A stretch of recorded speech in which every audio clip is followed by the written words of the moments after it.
সঙ্গে আছেন মণ্ডলের সভাপতি সহ মণ্ডলের কর্মকর্তা বন্ধুরা, আমাদের রাজ্যের তফসিল মোর্চার সহসভাপতি অমলেন্দু দাস, এই বরকলার প্রাক্তন বিধায়ক কিশোর নাথ সহ অনেক যুবা বন্ধুরা, দলের বিভিন্ন স্তরে যারা কাজ করেন তারা এসেছেন। আপনাদের উদ্দেশ্যে কিছু বক্তব্য রাখা হয়েছে এখানে।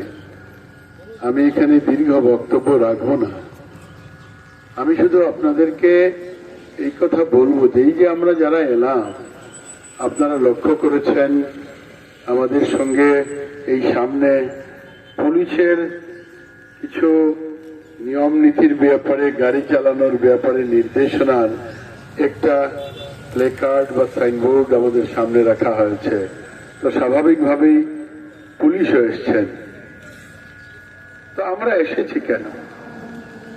এখানে যতটা মোটর বাইক চলছে দেখবেন কারোর সঙ্গে আমাদের ফ্ল্যাগ নেই। আপনাদের এরকম মনে করার প্রয়োজন নেই যে আমরা দলের কথা বলতে এসেছি।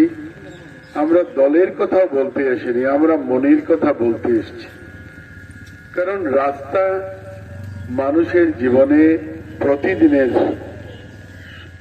সহযোগী বলতে পারেন আর নিত্য সঙ্গী বলতে পারেন। রাস্তা ছাড়া আমরা চলতে পারি না।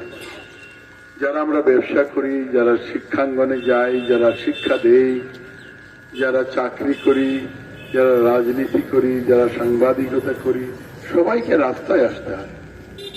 আমরা চোখের সামনে দেখছি সিঙ্গল লাইন, ডাবল লাইন হচ্ছে, ডাবল লাইন ফোর লাইন হচ্ছে, ফোর লাইন 6 লাইন হচ্ছে। প্রয়োজন আছে, আরো হওয়া চাই। কিন্তু এই রাস্তাগুলো যে হচ্ছে বা রাস্তা আমরা করছি, ওই যে এখানে আমার দাদা জিজ্ঞেস করছেন যে দাদা আমাদের পিএমজিও সেই রাস্তার টেন্ডারটা কবে হবে? তো আমি এই ধুমকড়ের রাস্তাটা, কারণ কদিন আগেও আমাকে বলেছিলেন, আমি গিয়েছিলাম এখানে, তো খুব প্রয়োজন হওয়াটা উচিত, স্বাভাবিক। প্রধানমন্ত্রী গ্রামীণ সড়ক যোজনা এনেছিলেন বাজপেয়ীজি।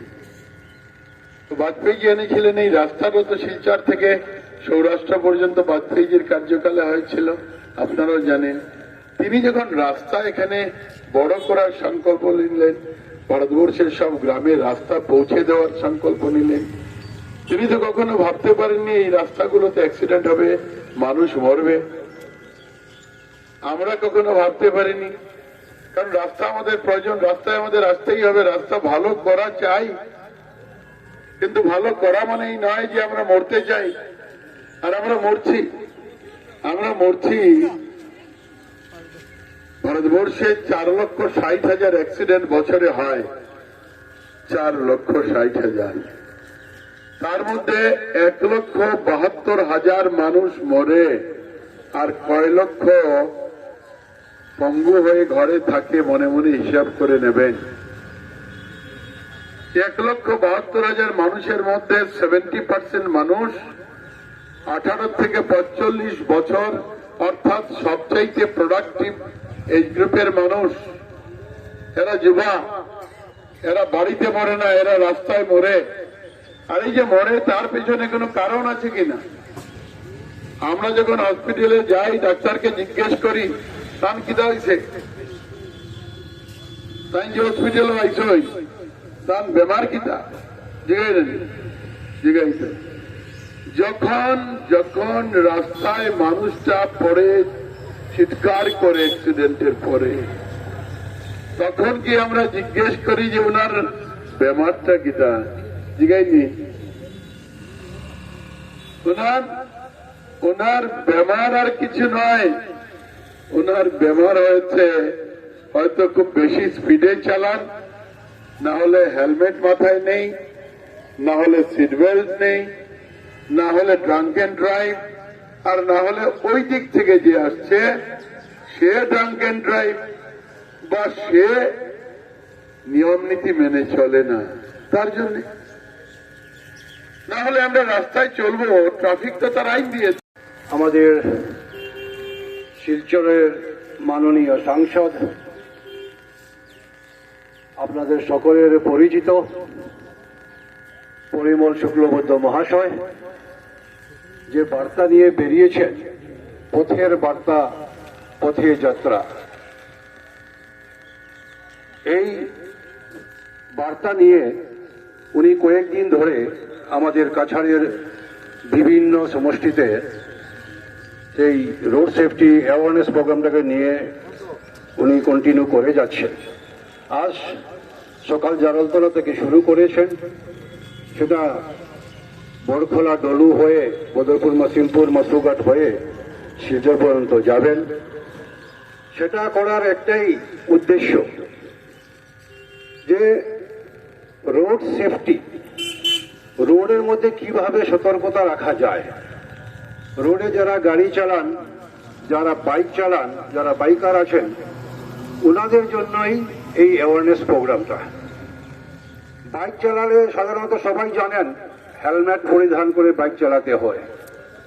ঠিক একইভাবে যখন আপনারা গাড়ি চালান তখন সিট বেল্ট লাগিয়ে গাড়ি চালাতে হয়।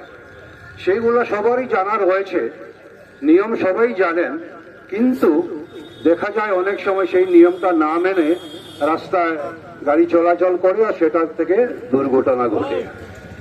তাই আমি আপনাদের কাছে বলছি, জনগণের কাছে বলছি, আজকে একটা বলার সুযোগ পেয়েছি আমাদের মাননীয় সাংসদ পরিমল শুক্লবৈদ্য মহাশয়ের নেতৃত্বে।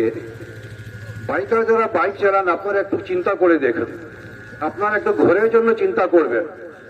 মা বাবারা কত কষ্ট করে একটা ছেলেকে ছোট থেকে বড় করা হয়, বড় করে তারপরে আপনারা বাইক যখন চালান, অল্প একটু সময়ের জন্য আপনারা একটু ফুর্তি করার জন্য, একটু মস্তি করার জন্য আপনারা বাইক নিয়ে রাস্তার মধ্যে বাইক স্টান্ট করেন, বাইক নিয়ে খুব স্পিডে চালান। আমার থেকে আগে ওই গাড়িটা চলে গেছে, ওকে ওভারটেক করব, ও আমার থেকে আগে চলে গেছে, ওকে ওভারটেক করব, আমি একটু নিজেকে দেখাবো, শো করব।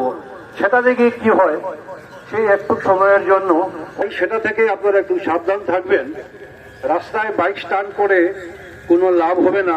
বাইক কোনো স্পিডে চালালে যে আপনাকে কেউ পুরস্কার দিবে, যা গিনিস ওয়ার্ল্ড রেকর্ডে আপনার নাম অন্তর্ভুক্ত হবে, সেরকম কিছু নয়। অল্প সময়ে জাস্ট একটু মজার জন্য, মস্তির জন্য আপনারা দুর্ঘটনা থেকে আপনার বেঁচে থাকবেন।